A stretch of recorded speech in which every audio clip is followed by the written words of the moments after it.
What's going on, guys? Welcome back. And today I'm going to be ranking all 13 movies I saw this year in 2018. I did just watch Bumblebee today, and I haven't seen Aquaman yet. And you could say I could add it to this list, but this is going to be the movies I saw in 2018. So I saw Bumblebee today on New Year's Eve. I'll probably be posting this on New Year's Day. But anyway, please do not get offended or get angered by any of my opinions. This is my personal opinion. So let me know in the comments what your favorite movies of this year were. And we'll have a nice, respectful, and fun conversation in the comments. So, starting off at number 13, I might get some backlash for this, but starting off at number 13, we have The Incredibles 2. I really enjoyed Incredibles 2. I thought it was a really fun movie, but as you know, The Incredibles it was never a series that I really connected with. I love Pixar, but it was never a movie that I ever really watched that much as a kid when I was younger, and I never really connected with it. So, the same goes for the sequel. I like the sequel a little bit more. It didn't really have much of emotion. It was just a very fun movie, and I really enjoyed it.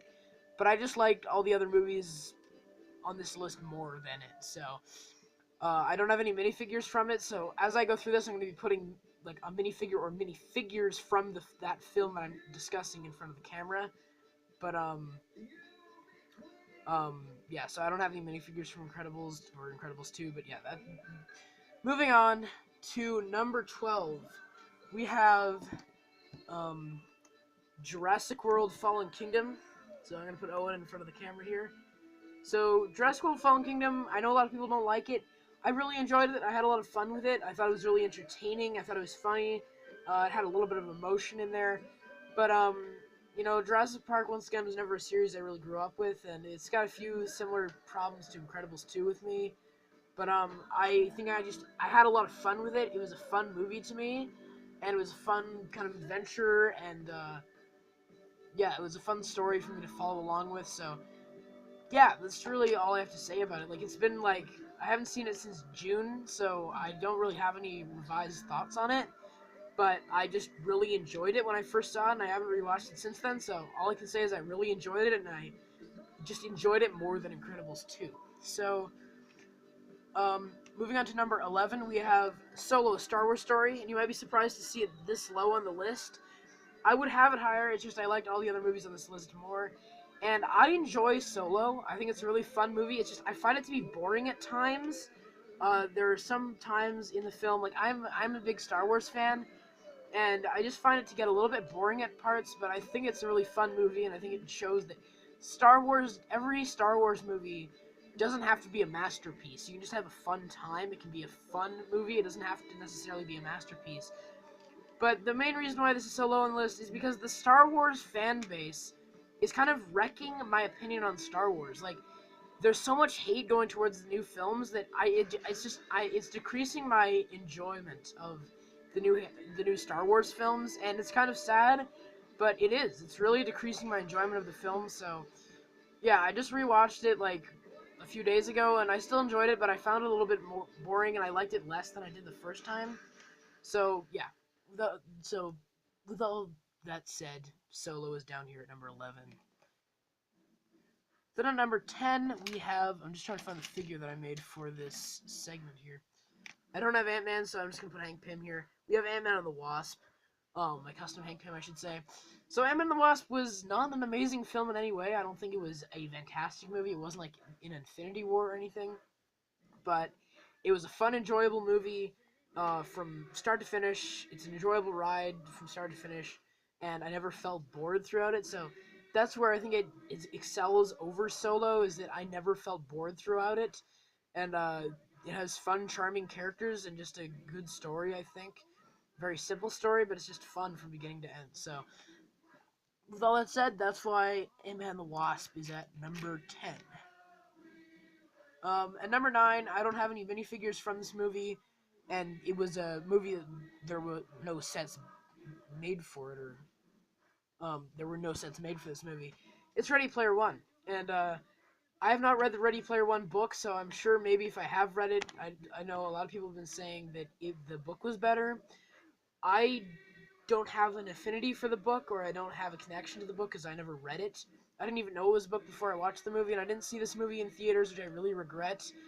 I watched it at like a camp I was at a month ago, and man, I just really thoroughly enjoyed Ready Player One. I thought it was a really fun time, and yeah, it was just with all the pop culture references. This might be a tad too many, but it's just a really. I just enjoyed the story. I like the characters, and once again, I never really felt bored, and I just think it was a really good idea for a story.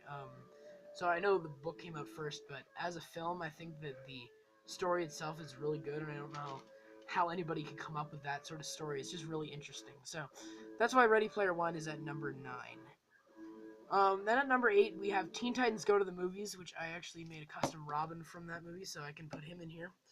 Um, Teen Titans Go to the Movies. I saw the first trailer in like February or whatever, and I was like, oh my gosh, this movie looks awful. It looks like terrible, and it looks like garbage, and pretty much everyone else's reactions. And the movie, my goodness, was such a surprise, and I know a lot of people have been saying this, but it's just such a fun movie. It's got all these references to other superhero movies. It breaks the fourth wall. It's just, I laughed so much at this movie, and I would just throughout the whole thing, I was like, why does this work? It's one of those movies that it shouldn't work, but just I was laughing throughout it, and like every time I laughed, I was like, why am I laughing at this? This is so weird. Um, and I just love it. It's just such a great movie that plays off of all the kind of classic movie cliches and just has references to pop culture as well as superhero movies. Like there's um, they play the Back to the Future theme at one point. um, so yeah, it's just hilarious, and even has some like commentary about films in today's like film industry. So yeah, Teen Titans Go is at number 8 on the list, or the Teen Titans Go to the Movies is at number 8. Then at number 7, actually I think I did make a figure for this. I made a custom Christopher Robin, played by Ewan McGregor. Um, we have Christopher Robin, and this is obviously based off the old Winnie the Pooh cartoons and stories. And this is about an older Christopher Robin played by Ewan McGregor, who's kind of forgotten about 100 Acre Wood. And I just really enjoyed this movie. I thought it was charming. I thought it was heartfelt. Um, and it was just enjoyable. And it's another one of those movies where it shouldn't work at all, but it just does. And it was just a great movie. So Christopher Robin is at number 7 on my list. The next up, I know this is like not a very good figure, but I couldn't really build a better figure than this. We have Paddington 2, and I know this is like a ripped up teddy bear from like the Simpsons sets, but I didn't have any better. So Paddington 2, I really enjoyed Paddington 2. I didn't see it in theaters, which I really regret so bad. I wanted to see it in theaters, and then I watched it in June, and it's just such a fun movie. It's just like Christopher Robin. It's a fun, charming, enjoyable movie, and everybody I've showed it to just enjoys it and laughs at it, and just Paddington is just this character where he just affects everybody around him in a positive way, and the movie showcases that really well, and it's got a really great heartfelt message in it. So Christopher Robin in this one could kind of originally, like when I was deciding on this list, I had a really tough time deciding whether or not to rank this above Christopher Robin, but I've seen this one more times, and yeah, I just don't know. This one, like these like choices could switch on any day of the week, but overall I think Paddington 2 is the better movie in my opinion. So yeah, Paddington 2 is at number 6. Now we're going to move into the top 5 here. This is the top 5 here. In number 5 we have Black Panther. Now I saw this movie in February when it came out on the night it came out, and I loved it. I thought it was really great, and I watched it the second time. I loved it. I watched it the third time. I loved it. I still thought it was great. And I've seen more reviews, and they've kind of pointed out that the movie actually has quite a few problems and issues, and I kind of agree with that. It has more issues than I remember, and I've kind of liked it less over time, but I still think it's a really good movie. The second best Marvel movie of the year, and yeah, it's got a really good social commentary on real life, and yeah, I think Black Panther was just a fantastic film overall. So Black Panther's at number 5 on my list. Then at number 4, we have Bumblebee. I just saw this movie today, and I think it's just a really fun, charming movie. It just really reinvigorates the Transformers franchise. This is my custom Charlie Watson, by the way. So yeah, I think it reinvigorates the Transformers franchise. I think this is what the Transformers franchise should follow in the future, and yeah, this movie just fixed everything. And I'm going to be posting my movie review of Bumblebee, so when I post that, you'll know I go more in detail in that video. But yeah, I just think this movie was fun, charming, great action, great character, great chemistry, it's just so much better than all the Michael Bay Transformers films, and yeah. So with that said, Bumblebee is at number 4 on my list. Then at number 3 we have Fantastic Beasts: The Crimes of Grindelwald. Um, I really think Fantastic Beasts: The Crimes of Grindelwald is a really fantastic film. It has a great score by James Newton Howard. Um, I think that it has great characters in it. Carries over the story from the first one. I think I like this one even more than the first one. And I guarantee you, if you didn't like this movie the first time, just rewatch it again, and I think you'll like it more. But this movie has gotten so badly received, and even before it, or it's gotten so much backlash, and even before I saw it, I knew it was getting all this hate, and I was just like, I know I'm gonna like it. And I watched it the first time, I loved it, and I had a lot of problems. And then I watched it again on Christmas Eve last week, and I loved it even more. It had less issues than the first time around, and I just love this movie even more on the second viewing. And I can't wait to see where this series goes, because I think Fantastic Beasts is a great idea to expand the Harry Potter world, the Wizarding world, I should say. And yeah, so with that said, Fantastic Beasts: The Crimes of Grindelwald gets uh, the mark of number 3 on my list. Then at number 2, you're probably going to be surprised that I have this one this low, and it's not that low, but you're probably going to be surprised that it's decently low on my list. It's Avengers: Infinity War. I have this movie at number 2. I love Avengers: Infinity War. I rewatched it like last night, and I still think this is a really great movie. It's just the characters all brought into this movie, and they each have a little bit of development. Some of them don't, but even some of them have a little bit of development, even if it's kind of obscure. Thanos is a great villain overall, and I didn't like him too much the first viewing, but then I've watched a lot of videos. I watched a video from Full Fat Videos, I believe is the name of their channel, and it completely opened my eyes to Thanos even more as a character. And just the Russo brothers just had this crazy task of bringing all these characters into this film. It has an emotional ending. It has uh, great humor. It's just funny. It's entertaining. It's emotional. I don't know how to describe this movie. Like, it's a movie that I'm happy exists, and I watched it many times, and I like it even more each time I watch it. And it's a movie where I will never get tired of watching it, and I think that's probably the thing. This is probably one of the most rewatchable movies I've ever seen, because I don't think I'll ever get bored of rewatching this movie. I've watched it probably 10 times throughout this entire year, 2 times in the theater, and then 8 times on DVD or at my house, and I've watched it with many people, and they've enjoyed it. And yeah, I just think this is a fantastic movie to exist, and I don't think I'll ever get bored of watching it. So I think this is the most rewatchable movie ever for me, and I love this movie.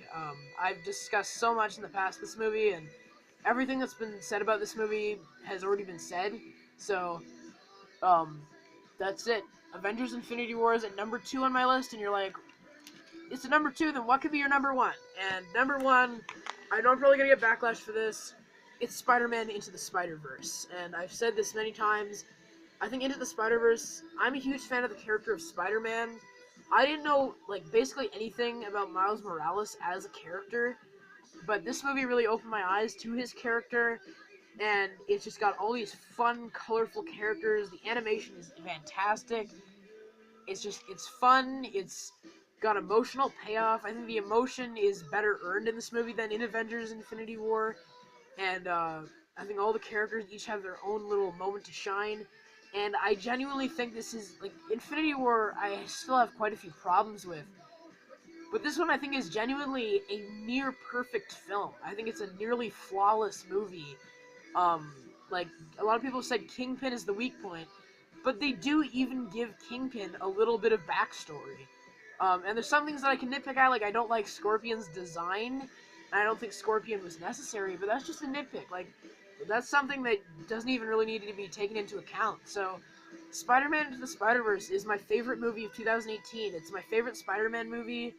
It's one of my favorite superhero movies, one of my favorite animated movies, and it's my favorite movie of this year. So, yeah, that's my ranking of all 13 movies I saw in 2018. My favorite movie was Spider-Man Into the Spider-Verse. So, you guys let me know what you thought of 2018. I think 2018 has been a great year for movies and Lego and just a lot of stuff.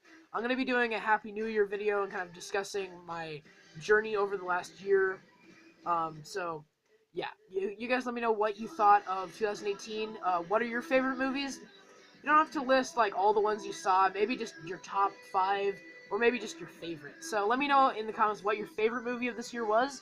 And I hope you guys have a great day. Have a Happy New Year. Take care.